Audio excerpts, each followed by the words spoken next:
నేను మీ డాక్టర్ రమేష్ గాజుల endoscopic spine orthopaedic surgeon మరియు interventional pain physician. మనము తరచుగా మా క్లినిక్స్లో నెక్ పెయిన్స్ చూడడం జరుగుతుంది. సో వాళ్ళకి ఏంటంటే కొద్దిగా మెడిసిన్సే కాకుండా కొన్ని నెక్ ఎక్సర్సైజ్ కూడా చెప్పడం జరుగుతుంది. బట్ ఈ నెక్ ఎక్సర్సైజెస్ అనేవి ఓన్లీ నెక్ ప్రాబ్లంతో సఫర్ అవుతున్న వాళ్ళే కాదు, డైలీ ఎవరైనా కానీ, బికాస్ ప్రజెంట్ జీవన విధానంలో cell phone is one of the biggest culprit for neck pains. So అదొకటి, ఇంకోటి ల్యాప్టాప్ ప్లస్ టీవీ వాచింగ్, ఇవన్నీ కావచ్చు. వాటి వల్ల ఏంటంటే మనకి నెక్ రిలేటెడ్ ఇష్యూస్ రావడం జరుగుతుంది. సో అవి రాకముందు కూడా మనం రెగ్యులర్గా ఈ నెక్ ఎక్సర్సైజెస్ వీలైనప్పుడల్లా ఫ్రీ టైంలో చేసుకుంటే బెటర్.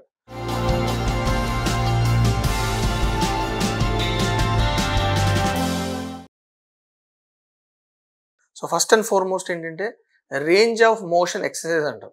కామన్గా మనకి మన నెక్లో మనం చూసేది ఏంటంటే మనకి 7 వెన్నుపూస ఎముకలు, దాని మీద మన తల భాగం ఉండడం జరుగుతుంది. So routine movements in the neck ఏముంటాయి జనరల్గా? 2. ఒక ఎక్సర్సైజ్ వచ్చేసి ఏంటంటే number 1 yes, this is called yes exercise. అంటే మన తలని ఈ విధంగా ముందర వంచడం, ఈ చిన్న ఇక్కడ టచ్ కావడం, మళ్ళీ వెనక వెళ్ళడం. ఇలా ఒక 5 times. 1 2 3 4 5. This is yes. Next is no exercise. No exercise అంటే మనం నార్మల్గా నో ఎట్లా ఇండికేట్ చేస్తాం, ఈ విధంగా కదా. నో.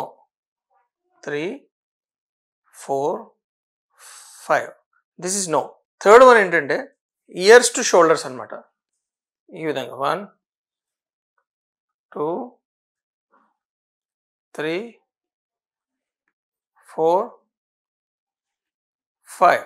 సో ఇవి చేయడం వల్ల ఏంటంటే కొంతమందికి స్పాండలోసిస్తో సఫర్ అవుతున్న వాళ్ళు కావచ్చు, నెక్తో సఫర్ అవుతున్న వాళ్ళకి కావచ్చు, ఏంటంటే ఈ రేంజ్ ఆఫ్ మోషన్ తక్కువ ఉన్న వాళ్ళకి ఏంటంటే ఇంప్రూవ్మెంట్ అనేది చూడొచ్చు. ఇదే కాకుండా ఏంటి, చేసినప్పుడు మనం మధ్యలో కూడా మనం కొంచెం రెస్ట్ తీసుకొని మళ్ళీ నెక్స్ట్ నెక్ ఎక్సర్సైజ్ చేస్తే బెటర్ అనమాట. సో నెక్స్ట్ ఎక్సర్సైజ్ ఏంటంటే చిన్ టక్ అంటాం మనం. టక్ అంటే ఏంటి, మనం స్ట్రైట్గా కూర్చొని సో చిన్ని ముందట టక్ చేయడం, ముందటికి వెనక్కి, ముందటికి వెనక్కి, ముందటికి వెనక్కి, ముందటికి వెనక్కి 5 times. So this is 4th. 5th ఏంటంటే సెమీ సర్కిల్లో మనం చూసినట్టయితే ఈ విధంగా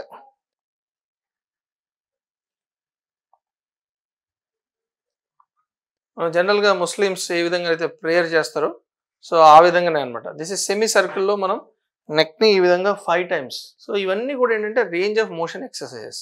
నెక్స్ట్ ఏంటంటే static exercises or next set of exercise. దీనిలో ఏంటంటే మనకి ఏ మాత్రం కూడా నెక్ కండరాలలో కదలికలు కానీ నెక్లో ఏ మాత్రం కూడా మూమెంట్ ఉండకుండా మనం ఈ నెక్ కండరాలని స్ట్రెంగ్తన్ చేసుకునే ఎక్సర్సైజ్ అనమాట. దానిలో ఫస్ట్ ఎక్సర్సైజ్ ఏం లేదు, మీరు చూస్తున్నారు కదా నా పామ్, దీన్ని మనం ఫోర్హెడ్ ఇలా ఉంచేసి మన ఈ హెడ్ని ముందటికి ఈ పామ్ని తొయ్యాలన్నమాట. ఇలా తోస్తూ count 1 2 3 4 5. This is first set. Number 2, put your palm over your temple area here. చూస్తున్నారు కదా ఈ విధంగా. సో ఇప్పుడు ఏంటి, తలని ఆ చేతిని నెట్టాలన్నమాట. 1 2 3 4 5. Same thing opposite side.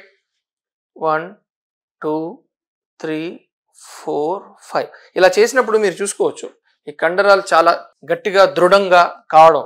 Third is finish. Now let's go to 4th one. Put your both palms behind the occiput, that is head and just above the neck. Again same thing, హెడ్ని వెనక్కి తోయడం.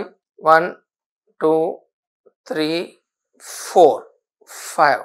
So ఈ విధంగా ఈ 4 sets of static exercise చేయడం వల్ల ఏంటంటే మనం neck కండరాల యొక్క స్ట్రెంగ్త్, ఫ్లెక్సిబిలిటీ, ఎండ్యూరెన్స్ పెంచవచ్చు. సో ఇవే కాకుండా ఏంటంటే మనం స్ట్రెచింగ్ ఎక్సర్సైజ్ కూడా నేను చెప్తాను. సో ఈ 4 exercise static exercise. First set వచ్చేసి ROM ఎక్సర్సైజ్, సెకండ్ సెట్ వచ్చేసి స్టాటిక్ ఎక్సర్సైజ్, థర్డ్ వన్ ఏంటంటే స్ట్రెచింగ్ ఎక్సర్సైజ్. మీరు ఇలా చూసినట్టయితే చూడండి, స్ట్రైట్గా నేరుగా నా మోచేయిని ఈ విధంగా ఉంచేసి వెనక్కి నెట్టడం. 1 2 3 4 5. అగైన్ 3 1 2 3 4 5. సో డైలీ ఎన్నిసార్లు చేయాలి, దట్స్ నెక్స్ట్ క్వశ్చన్. మీకు ఎప్పుడు ఫ్రీ టైం ఉంటే అప్పుడు ఇవన్నీ కూడా సెట్ ఆఫ్ 5 అవర్లీ ఒకసారి చేసుకోవచ్చు, సెకండ్ అవర్లీ చేసుకోవచ్చు, లేదంటే 6 hours ఒకసారి చేయొచ్చు. డైలీ 4 సార్లు 5 సార్లు చేస్తే చాలా మంచిది అనమాట మనకి. ఎందుకంటే తరచుగా మా ఓపీడీస్లో అట్లీస్ట్ 50 to 60% ఈ నెక్ ప్రాబ్లంతో సఫర్ అవుతూ వస్తారు. సో దాన్ని మనం ముందే, prevention is better than cure అంటారు కదా, ఆ విధంగా మనం ఏంటంటే ప్రివెంట్ చేసుకోవాలంటే ఈ core strengthening, relaxation, stretching exercise చేస్తే better. That's for the day.